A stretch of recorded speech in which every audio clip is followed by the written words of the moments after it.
Good leader, good husband. యెహోషువ మంచి భర్త, యెహోషువ మంచి నాయకుడు, యెహోషువ మంచి సేవకుడు.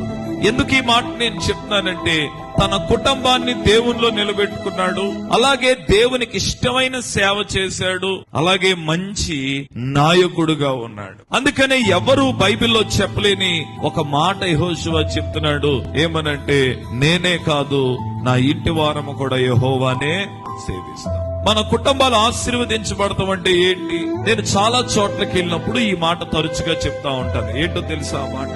ఒక కుటుంబము నిజంగా ఆశీర్వదించబడడానికి ఉన్నటువంటి రుజువు ఏంటంటే, ఎవరి కుటుంబం అయితే యేసయ్య పాదాల దగ్గర కూర్చుంటదో అదే ఆ కుటుంబానికి నిజమైన ఆశీర్వాదం అండి.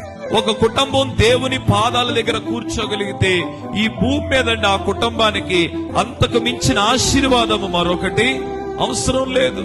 దావీదు భక్తుడు అంటాడు కదా, నేను దేవుని దగ్గర ఒక వరం అడిగాను.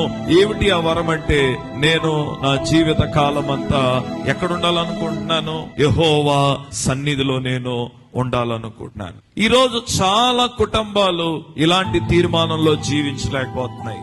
యెహోషువ రాజీ పడకుండా ఆయన తీర్మానాన్ని చెప్తున్నాడండి.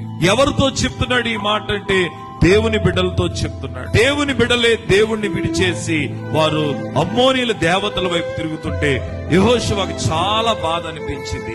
గత కాలంలో దేవుడు చేసిన కార్యాలు మీరు మర్చిపోతున్నారు. మీకు అమ్మోనీల దేవత కావాలా, యెహోవా కావాలా? నేడే మీరు కోరుకోండి. మీరెవరిని సేవింపగోరిననో నేనును నా ఇంటి వారము యెహోవానే సేవిస్తాం. ఈ రోజు దేవుని దగ్గర ఇలాంటి తీర్మానములు మనం చేయగలిగి ఉండాలి.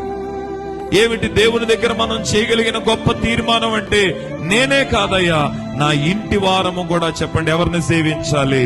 నిన్నే సేవించాలి. హల్లెలూయా. ఈరోజు ఎన్ని కుటుంబాలు ఇలా ఉన్నాయి? తరతరాలు దేవుణ్ణి స్తుతించే ఎలాంటి పునాదులు వేసుకుంటున్నారా? మీరు మీతో ముగించబడిపోతే చాలు అనుకుంటున్నారా? తరతరాలు దేవుణ్ణి స్తుతించగలిగేటటువంటి పునాదులు మనం వేయగలిగితేనండి, మనం ఈ లోకాన్ని వదిలేసి వెళ్ళిపోయినా మన పిల్లల పిల్లల పిల్లలు దేవుణ్ణి స్తుతిస్తారు. హల్లెలూయా. నిజంగా ఇలాంటి తీర్మానాలు మనం చెయ్యాలి. నేనే కాదు, నా కొడుకు దేవుణ్ణి స్తుతిస్తాడు, నా కూతురు దేవుణ్ణి స్తుతిస్తుంది, భవిష్యత్తు తరములో దేవుడు నాకు ఇవ్వబోయే వంశాలు కూడా దేవుణ్ణి స్తుతిస్తాయి అనేటటువంటి పునాదులు మనం వేయగలిగి ఉండాలి. హల్లెలూయా.